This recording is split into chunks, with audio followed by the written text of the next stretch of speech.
This is Philly Talk with Philly Mike. Talking sixes in the bird gang, that's I like. Competition, we ain't scared, yeah, that's what we like. Win or lose, you know we showing up and we gon' fight. You see we strive for the sky every day that go by. And every single week we screaming fly, eagles fly. This is Philly Talk with Philly Mike, yeah. This is Philly Talk with Philly Mike, yeah.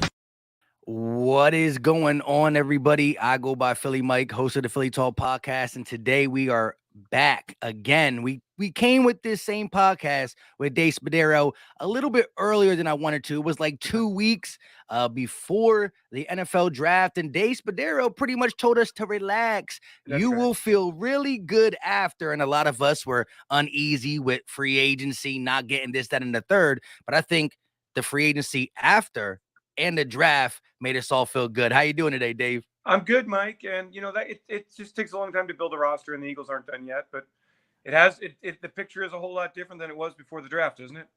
Yes, sir. Yes, sir. Can we might as well just say Super Bowl? No, I'm just kidding. No. I'm just kidding right there. But did you think that we would be this busy trade wise and signing wise after the draft, or did this kind of catch you by surprise as well? Well, I mean, it's only been James Bradbury after the draft, right? So it's not been.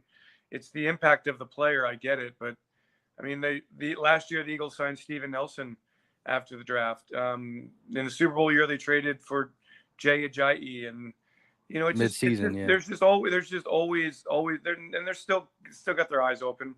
But please don't talk about the Super Bowl yet. I mean, let's let them get on the field. I love that everybody's excited, and I think that's great. But there's a lot of pieces that have to come together with this team, and let's just enjoy the ride. But I think the Eagles have put themselves in a much improved position, and I'm really excited to see when the pads go on. It's really hard for me to.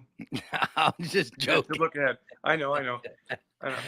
Of course, yeah, and that's the thing, though. I know a lot of Eagle Nation are feeling really excited. We went over the schedule on this channel. I came to the conclusion, and last year I predicted us 9-8, and that's what we exactly went. I do believe there's a real scenario that we hit 11 games. I just think that with the Eagles schedule and the upgrades, and just to see the growth of this team, give us double digits, but. Me trying to go out there early enough to say what I say to see if we can come back months later and be there. I got us at 11 wins.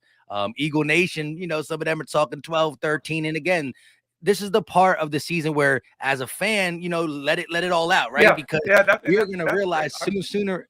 Totally agree. So that's the fun part of it. I'm glad everybody's excited about it. I think that's a credit to their feelings on what, Howie and the personnel department and the coaching staff have done, and now it's just getting all the pieces together. But of course, we're still far away from training camp and preseason games and regular season. This is the time to dream, and I'm glad that Eagles fans are dreaming in a positive way.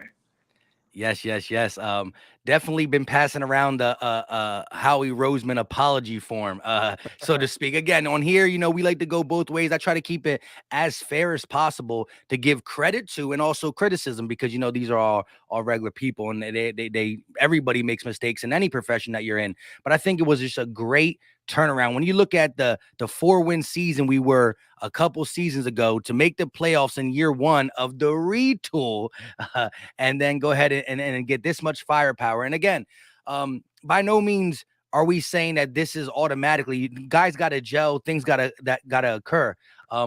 But I am very excited. And as you said, the Steven Nelson signing came after the draft last year. I think this is equivalent, but still a little bit better. If you look at Steven Nelson as a player and James Bradbury just as individuals, I think that James Bradbury fits the scheme. We heard him say it in his own press conference. I think the mixture of zone and man really fits him. And we do lean heavier to zone. And I think that him being a smart corner, his words exactly, it fits the scheme, better than a Steven Nelson. I think that's why the aggressiveness to go get him, and just the fact that a lot of division rivals and a lot of people were saying we don't got the money, we're not going to do it. But I was really firm on Bradbury, and I thought that the Eagles would get him. I was up in the air on Tyrann Mathieu, but James Bradbury is the icing on top to complete what I think is a beautiful offseason. Yeah, and it's not done yet, but I think it comes down to with Bradbury, it's just he's a better player than Steven Nelson, who's in the Pro Bowl 2 years ago. He's bigger, he's stronger, more accomplished, more versatile. And not to take anything away from Steven Nelson, who was really competitive last year and helped the Eagles defensively, but I just think Bradbury's a better fit. He's somebody who's been, matched up against the best wide receivers when he was with the Giants, when he was with Carolina. So he'll come in, and he and Darius Slay should match up really well with Devontae Maddox at the nickel position. And, the defense with Bradbury, with Reddick, with Kaiser White, with the help in the draft, Jordan Davis and Nakobe Dean and Kyron Johnson and Brandon Graham coming back, and the defense has a chance to be a whole lot better. So Jonathan Gannon has some pieces to work with, and when you can cover on the back end, you can do things in the front end with a little bit more aggressiveness, and I think that's what's really exciting. Yeah, I think there was a little bit of static at the end of that. I don't know if it's the if you want to move your phone real quick, just to make sure it's not that. But shout out to Drew Johnson with a $5 super chat. He said, Dave Spadero, I'm a fan, love the talent, but also the personalities that we added. Fly, Eagles, fly. Yeah, it's actually a really cool locker room now. I mean, I think that Slay gets another veteran guy to play around with him. Jordan Davis has a ton of personality. Nakobe has a ton of personality. Brandon Graham's Mr. Smiles. I think that this team is and then we haven't even talked about the offensive side of the ball, because I know that when we get there, you're going to be crazy about it. But yeah, I think that this is a really fun team to root for, and I think we're all going to really enjoy watching this Eagles team come together. Is my static okay now, Mike? It got a little bit better right there. It was good in the beginning. It just after the first movement of the device, it kind of got a little bit, but it was better there. Yeah, I agree. I think the personalities, a lot of the Eagle fans, we're talking about, and credit to Nick Sirianni, he talks about that dog mentality. And I think that, Philly really embodies the dog mentality culture, just guys that come in here who really want to compete and are just focused. And everybody wants to compete and focus, but there's just a little bit of chippiness in the air, because, as much of a good person you are off the field, we like that. But when you're on the field, we want you to be mean, we want you to be green. And I think that the guys that we brought in here all embody that, AJ Brown and on the defense. Let me ask you this question real quick. And this is very early. It's hard to do predictions, but I want to see if I can get you with an answer here right now. And again, this is early. What do you think the stronger side of the ball is, the defense or the offense? I mean, I would say that the offense has more continuity from last year. You're basically bringing back the entire offense and adding AJ Brown. With the defensive side of the ball, you've got to figure out how to use Reddick. You've got to figure out how to use Jordan Davis. How are you going to work in the secondary? So I would say at least, I really think that both are improved a lot, but I would say the offense probably, just from a continuity standpoint, the same offensive line comes back, same running backs come back, wide receiver, tight ends, quarterback, of course, same coordinator. So I would probably say the offense at this point. But, look, man, the past even haven't gone on yet. And we know this, like, it always changes. Everything you think is going to happen, a lot of times it doesn't go that way. So I think the Eagles are taking the right approach here. One thing I want to say, what you just talked about, the mentality of the team. I've been doing a lot of things with Nick this offseason, and he continually says, we are a tough football team. And so I think this is really going to be a very Philly kind of football team, a tough, physical, aggressive, hardworking, lunch pail football team. And I think that's what everybody's going to like. Look, they're going to make big plays. They're going to be flashy. But at the end of the day, A.J. Brown's here to be physical and to catch and run. And the defense, Reddick, is here to he plays with relentlessness and great energy. So I think that's the kind of football team that Nick wants, and I think that's the kind of football team he's got. Yeah, and we saw that change in the middle of the season when we went more heavier on the ground, and we were really just dominating the line of scrimmage. Jalen Hurts and the running backs were doing their thing. Same with the wide receivers when asked to block and also make big plays. With the addition of A.J. Brown, year 2 of Jalen Hurts, you would envision or think that there'd be a little bit more passing. I think by no means, I'm never going to say stop the run, because I'm a firm believer that the run is very important in the game of football still, even though it's becoming a passing league. I just think that, I would like to see this team get to be a little bit more balanced, where I think in the beginning it was heavier via the pass really lacking a run. Then we got a little too run heavy. Do you think that they're going to let Jalen sling the ball around a little bit more, being more comfortable in the system and having AJ Brown and DeVonta Smith, including Dallas Goedert and the guys on the side of him? I think that the goal is to be able to slice and dice the defense in a lot of ways. So if you're going against a defense that isn't good against the run the football. If they're showing you 7-man box, then you run the football. If they're showing you an 8-man box, you're going to throw it. And I think they threw the ball plenty last year. They just weren't as successful as they want to be. So I'm not sure if it's a matter of throwing the ball more. I think that it's a situation where they want to be more efficient throwing the football.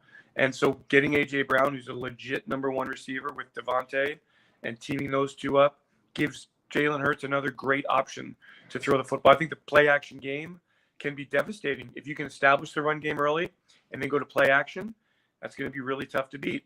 A lot of that's going to come down to Jalen delivering accurately on time, making the right reads, using the whole field. That's part of his development in his third season, in his second year as the full-time starter. So we are all looking forward to that. But the bottom line is the Eagles hope to be able to be equally effective running the ball and passing the ball. They led the league in rushing last year. They were 25th in the league in passing. That's a number that they absolutely need to improve. I agree. And it starts with Jalen Hurts. Watching him throughout last season, we spoke about this even previous before the draft. I saw the growth. Do you think going into this season that having A.J. Brown, having DeVonta Smith, do you think that what the Eagle fans and what everything that Howie Roseman has given him, do you think there's a lot more pressure on him to show that he's the guy this year? Do you think that there's I love that. I love that question. I love that people think that there's more pressure on one year to another year. No, there's no more pressure. And by the way, the pressure that players put on themselves is far more intense than what fans think. So is there no more pressure? No, but I mean, the expectations are high. There should be better opportunities to make plays. Jalen really wants it. Everybody loves Jalen in the organization. They recognize that he is a tremendous guy, great leader, hard worker, very talented player. So we're all hoping that he takes the next step. But people ask me, is there more pressure? Does he have to do this to keep his job? What's it going to take for the Eagles to know that he's their guy? I don't know those answers yet. I just don't think that. I think that if you were to live it like I do day by day and to see what the guys put in, you don't look at it that way. Like there's more pressure. There's always pressure. They're professional athletes. They've gotten to this level because they thrive in pressure situations. So Jalen will put more pressure and has in his career put more pressure on himself than any blogger, any tweeter, any social media guru, any podcast host, any television, any radio show can ever do. So there's a lot of pressure every single day on these guys. And I don't think it's raised this year. I just think that, we all feel really optimistic about the season. And so everybody's working together to have success. And I think that, for where we are right now, still weeks away from training camp, that's kind of the mindset, Mike, that everybody's just, really excited about what has been put together, taking nothing for granted, got to still do that 1% better thing. And then we'll see what happens starting. We'll see what happens starting September 11th. Let me ask you this quick, and it's not a real hot take, but could you see a scenario where DeVonta Smith is still the receiving yards leader come the end of the season? Yeah, he's a great player. Yeah, sure. Bring him up. Both of them can have 1,000+ yards. Hey, it's been since 2004. Listen, and I've said this on my show as well. Like, the 1,000-yard wide receiver is something the Philadelphia Eagle fans want just because it hasn't been since Jeremy Maclin in 2014. We know Zach Ertz accomplished that as a tight end, but not at the wide receiver position. And now we got two bona fide wide receivers that could get 1,000. My whole thing is like, if you're asking me to have 2,000 yards or 1,000-yard receiver and then we lose games, I'm always going to pick the winning formula, however it is. If we have 0 1,000-yard wide receivers, but we end up, double-digit wins and we're feeling good, then it's not going to matter. But it would be good to get that off our shoulders and get a 1,000-yard receiver in 2022. But I agree. I think that either of these guys are eligible to be number one. I think AJ Brown's going to open so much, not for just Smith, but for Goddard and Quez Watkins. Let me ask you this though: Jalen Reagor's role. How do you feel about what he's going to be able to bring in year 3, and just now with the abundance of wide receivers, his time on the field, and what does he got to do to even get? Got to make the team first. Let's make the team first. Let's see what he does. See how he responds to this. Nothing's going to be given to him. They've loaded up with Pascal and with AJ Brown. Pascal's a really good receiver, accomplished receiver. Mm-hmm. So, we'll see what Jalen's got. But he's still a talented kid, and he's shown glimpses of what he can do. In the NFL, you've got to be really consistent and productive, and he's going to get his reps, and we shall see in the summer and in the preseason what happens with Jalen Reagor. It's going to be something that everybody's going to be watching, no question about it. So you were in the building. You were around the Eagles, of course, during the draft, right? So the first night I was in Vegas for the first round. Then I flew a red eye back that night after Thursday night's draft. Got back Friday to Philly. Was at NovaCare the rest of the way. Because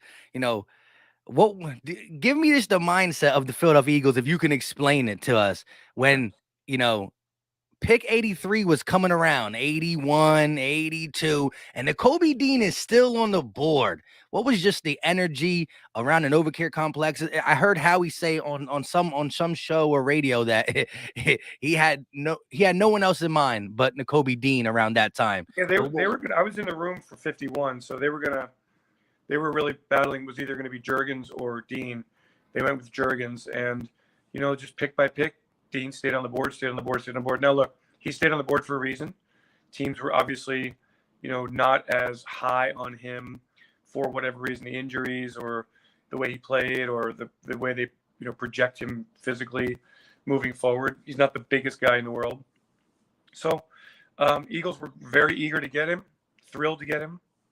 He brings unbelievable amount of intangibles, production. He plays so hard. He's just got incredible motor. I think everybody's really excited to see how he fits in. I think at the weak side linebacker position with TJ Edwards in the middle, with Hassan Reddick on the strong side, Dean or White or Daquan Taylor. There's good competition on the weak side. Yeah, I think the linebacker room is one of the rooms that I'm going to be very interested in monitoring during OTAs and preseason, because I still have high hopes for Daquan Taylor. We've had him on the show too. And again, he's very raw. He explained it, his whole story. But there's definitely talent there, and we just got to see him stay on the field. Can you envision the Kobe Dean by week 1 being one of the starters? If he earns it in training camp, yeah. I think that's an open position. So, but again, like there's going to be a lot of hot takes coming from these OTAs. Let's a reminder here: they are not wearing pads and they are not tackling, and so it all changes when the pads go on and when they tackle. There's going to be preseason weeks against Cleveland and against Miami, and 3 preseason games, and by the time the Eagles get ready for Detroit, it'll all be pretty clear who the better players are and who will earn the playing time. But I think Nakobe has a chance to earn playing time. Yeah. Yeah, that's just one of my hot takes, because I'm at the point. This is what I do, right? Some of them are going to be right, some are going to be wrong, and I don't like to step out too far. Like, I try to keep things in perspective and some type of reality. I'm not, again, claiming no Super Bowl. I never do that. Even if I feel really good about my team, I say, we take it, schedule and all that. But it's this game could go either way, all that stuff. Crazy things always happen, Mike, in an NFC East where there has not been a division repeat winner since 2003, 2004. So, when you think things happen one way, it just doesn't work out that way. But so let's just enjoy the ride. It should be a good show for the Philadelphia Eagles this year. They've done a great job in the offseason. They've put themselves back in contention. They've got 2 number 1 draft picks next year. They've got 3 picks in the 2024 draft in the first 2 rounds. So there are a lot of good things happening with this football team. But we'll see just how these new pieces fit in. Okay, but to talk about the NFC East real quick, Dave Spadero, he's known for talking about the Eagles. I want to get your take a little bit on some of the enemies. How do you feel about Washington's team in general with the addition of Carson Wentz? Do you think that they can make? Do you think that they're going to be, drastically better? Yeah, I think they'll be a good team. I think the defense will be a lot better than it was last year. Chase Young will come back healthy. I think the defense is going to be nasty up front. I think that Carson will have some weapons to throw to. I think they can run the football. A lot of it will come down to Carson. Which quarterback is he? Does Carson Wentz look at it like this is my last shot, or that I'm doing everything right and I can't believe that Indianapolis gave up on me? I don't know.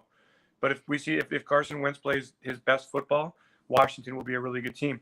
The Giants addressed the offensive line and the defensive line in the draft. Again, a lot of that comes down to the quarterback. I think they're in more of a rebuilding mode, that team. I think the Cowboys are a good football team. I think they've got an excellent quarterback in Dak Prescott. They've got weapons in the offensive, skill position players. I think the defense is still a little bit questionable. They've lost some pieces. But I mean, I think the Eagles are right there with anybody in the division for sure. And I mean, I think the Eagles, at the end of the day, if it all works out the way we hope and the way we think, and the Eagles play the best football, I think the Eagles will be going back to the playoffs as the NFC East winners. But a lot has to happen right. Correct. Injuries is something that you got to watch out. And I'm just glad that, last year, I mean, I'm always glad for safety, but, after the years with Doug Peterson and just the constant ones, it was good to see a refreshing season where we had our little nicks and nagging injuries. Keep your fingers crossed. Every Sunday morning, I go to bed Saturday night like this, for sure. But I like your take. So you would still say, though, right? Even though the NFC East hasn't had a division repeat since 03-04, which was us. Thank you.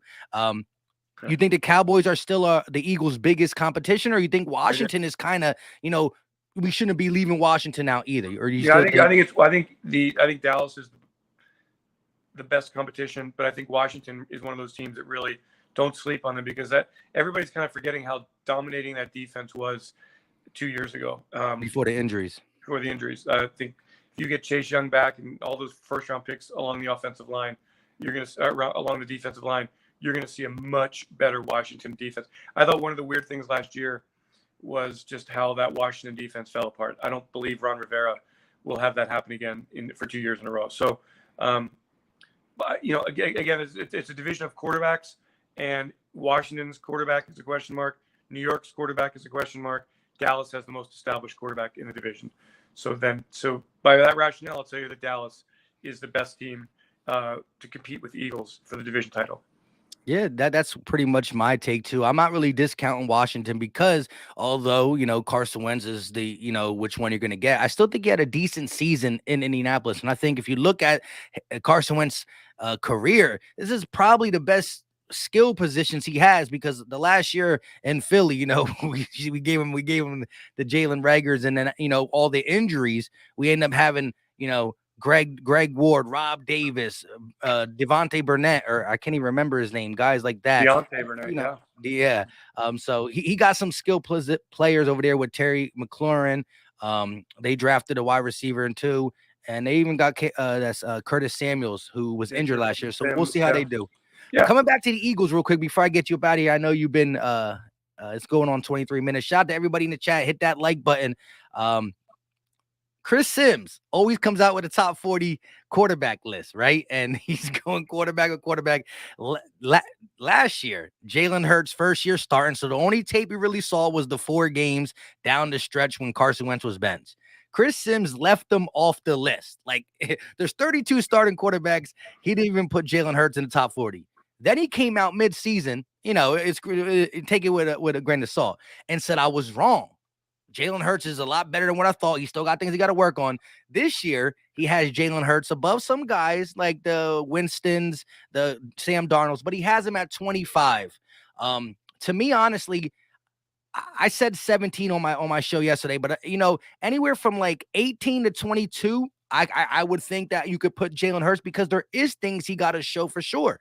What killed me at 25, and I want to get your take on it, is that he had Daniel Jones, he had the Zach Wilsons, and he had the Justin Fields ahead of him. What is your take on just being 25 and just them couple guys in front of him? I mean, my initial thing is I really don't care what Chris Sims says. I love it. I just want to win games. I don't really give a crap. Nobody gives a crap about that stuff. I mean, Jalen has to work on his pocket game, his throwing game. We know that. He's got to stop. Look, he made a lot of progress, and then turnovers in the playoff game were really tough, and they hurt the Eagles. You can't have that happen. I don't care what Chris Sims has anybody rated. I just want the Eagles to win football games, and I want Jalen to play great. And we all know that he's got things to work on. So he's working really hard to get there, and the Eagles have put pieces around him. You know, terrific offensive line, great running game, tight end who's excellent, wide receivers who are. As I'll tell you that Brown and Smith are the best 1-2 combination probably with Philadelphia since Quick and Carmichael. Certainly, I believe better than Jackson and Jeremy Maclin. No offense to them, they were both terrific players. So that's all that matters. And let's just go out and win football games. And if the Eagles win football games, you know, nobody will care about preseason rankings. And I get it; it's the preseason. That's kind of what carries us through the day in the conversation. But I really honestly didn't even know what you were referring to. I don't pay attention to what Chris Sims says, and he's entitled to his opinion. And you know, Yeah. and we'll look at the end of the day. Jalen will be judged on wins, how far this team goes, how much progress he makes throwing the ball from the pocket, his turnovers, and his ability to win in the red zone and when the opportunities are there late in games. And that's all that matters. Yeah, true. And of course, you know, we're at the part of the off season where now, you know, there's not going to be much news. So now, you know, the people who do what we do, you know, we you know, Yeah. Chris Sims is going to try to put some disrespect. We're going to just try to gather some back, you know, and then we'll be going over like, you know, the rookies in general and stuff and just waiting for this off season to conclude. I'm going to get you out of here. But before I do, give me a player on offense and defense, and it could be one of the new guys. It could be one of the guys who've been here, who you saw really take a step last year and think they're going to continue. Give me someone who's going to be considered an offensive player of the year and a defensive player of the year. There's no, you know, we really don't do like that, but like a guy who really has a standout year who could possibly make the Pro Bowl on both sides of the ball. Give me one of them. Landon Dickerson. I like Kenny Gainwell a lot. I don't think he'll make the Pro Bowl, but you know, obviously AJ Brown. On defense, it was good to see Josh Sweat take another step. I think TJ Edwards took another step last year. I'm excited to see what Marcus Epps can do at safety. See if he can take that. See if he can take the opportunity that's there and hold on to it, and you know, play through the course of a long season.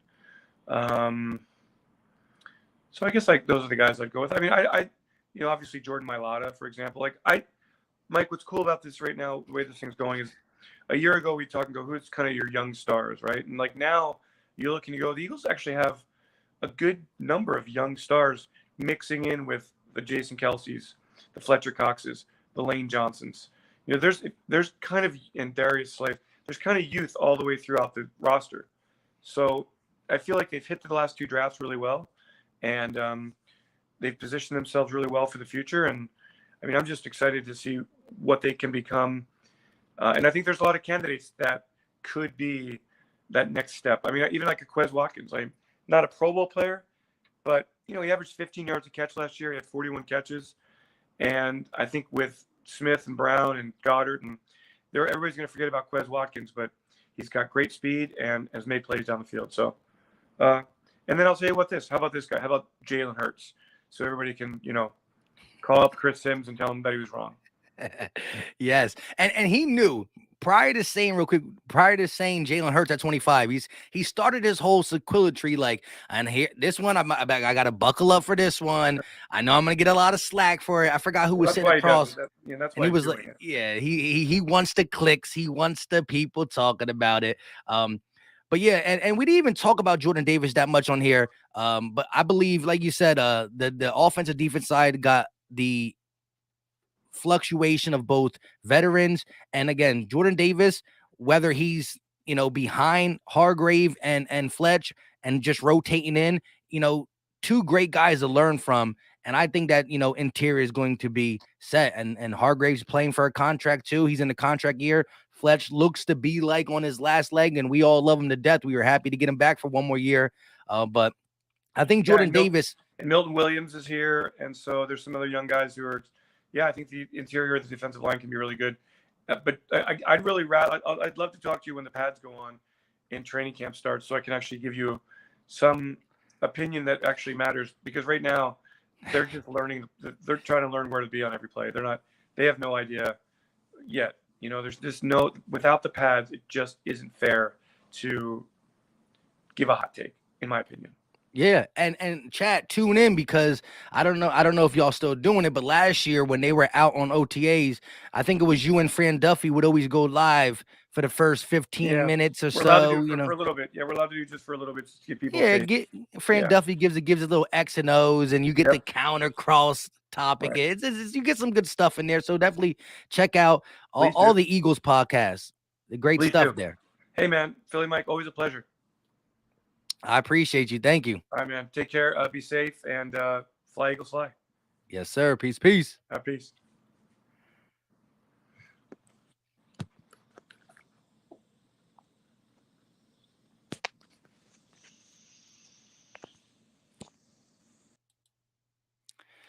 Shout out to everybody in the chat. I appreciate y'all for coming in. We got almost 200 people in the chat. Make sure you hit that like button. Subscribe if you are new. Listen, this was a last minute thing. I hit him up, and we were gonna set it up for next week, but he said he had some time today. The day he wanted to do it next week, I couldn't really do it, so that's why he was on his phone. The audio wasn't as good. He was at his house instead of the NovaCare complex. But shout out to Dave Spadero. Shout out to you guys for tuning in.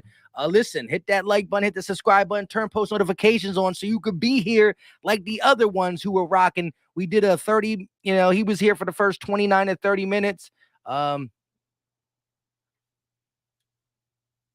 No, whenever I do with Dave Spadero, I only can get him for like 20 to 30 minutes because he's always busy working and stuff. He's not he's not used to that podcast game. He's not gonna do no hour. Dave Spadero only ever does for 20 to 30 minutes. So I appreciate everybody in the chat. Drew Johnson sending the super chat. Appreciate the love. It's gonna be interesting. We're gonna have a couple more people on here. Daquan Taylor has reached back out to me, so we're gonna be getting Daquan Taylor on the channel very shortly. Marcus Epps might be coming on the channel as well. So Daquan Taylor, Marcus Epps coming up soon. Hit that like button. Subscribe if you are new. I'm going to be doing a couple live streams myself where I can, talk to you guys. G-Code. Shout out to you. Bird Game 31 in the building. Philly Fan D. Said congrats to Sims. Definitely worked on getting them clicks. Facts. Peter Riley, East Camden in the building. Brad Wright.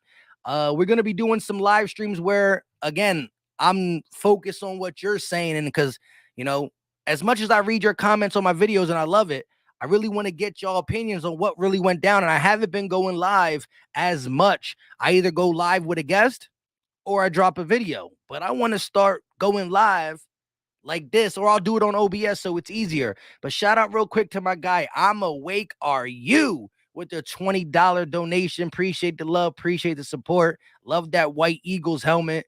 And man, this is going to be a long summer. I'm going to enjoy the summer with the kids and the family, but I'm ready to get to some games. As he said, we're going to get Dave back on when he can give a legit opinion on what he thinks is going to happen, because the pads will be on. He'll see how people move, how people hit, and do all this good stuff.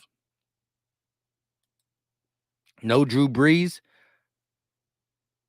Now you good. You good. Paul said, I think the Vikings will surprise in 2022, as I was not a big fan of the former coach Mike Zimmer, especially the way he held their offense back a bit. Yeah, and we play them early. So if you think they're going to be good, it's good to get them earlier. What if Drew Brees came to the Eagles? Would you rather have it? Nah. Drew Brees is done at this point. I mean, he couldn't finish the season for the Saints. How you feeling about this offseason? I'm loving it. I think you should be excited if you're an Eagle fan. Dave Spadero he doesn't like to give hot takes. He likes to see and then assess. Having Dave Spadero on in the offseason, he says a lot of I believe. But when I did have him on a couple times throughout the season, and then he gives actual opinions and takes, like the Eagles got to get better here. We're not good here. We're better here. So we'll be dissecting all that through the year as well, the offseason. But listen, I can't talk long. We will schedule some live streams where I can get at your comments. Shout out to I'm Awake Are You. I am now. But I appreciate the love, appreciate the support. Until next time, y'all know what time it is. We are out. Peace.